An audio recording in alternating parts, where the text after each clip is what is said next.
Daniel Padilla, dinaan-daanan lang daw si Catherine Bernardo sa shoot ng ABS-CBN Christmas Special. How true?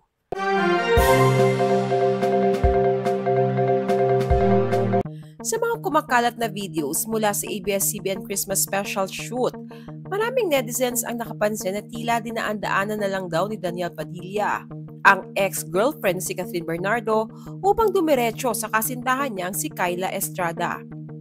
Makikita sa video, eto si DJ. Eto naman ang pwesto ni Catherine. Habang eto naman si Kyla, katabi ng mami niyang si Janice de Belen, na nasa may left side ni Catherine. Kapansin-pansin ang sobrang ganda ni Catherine. Ang puti, makinis, kumikinang ang kutis, at may pa-abs pa. Ang ganda din ni Kyla Estrada, morena beauty, at gaya ni Catherine, may pa-abs din. Ayon sa obserbasyon ng netizens, tila walang iringan sa pagitan ni Catherine at Kyla. Kinawayan pa raw ni Kath si Kyla at ngimitian. Patunay na walang bitterness siyang nararamdaman toward Kyla. Mukhang tanggap na rin daw ni Catherine na may bago ng pag-ibig si DJ. Lalo na't may bago na rin siya at halatang in love sa rumored boyfriend niyang si Mayor Mark Alcala.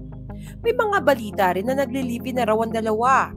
Tila masaya na ang puso ni Catherine at wala siyang dahilan para makaramdam ng ill feelings towards Kyla.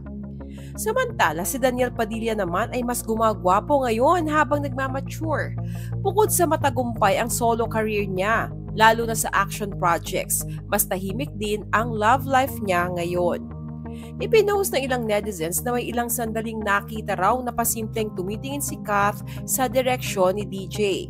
Samantala, pagkatapos ng photo op at shoot, walang kagatol-gatol na tumayo si Daniel at dumiretso kay Kyla, ni hindi man lang daw lumingon kay Catherine para i-acknowledge ang presence nito.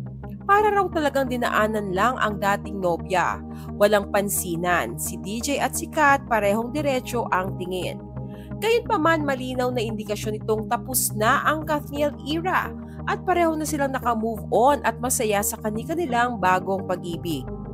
Ano ang masasabi niyo sa obserbasyon ng netizens na dinadaan-daanan na lang daw ni Daniel si Catherine? Share your comments below.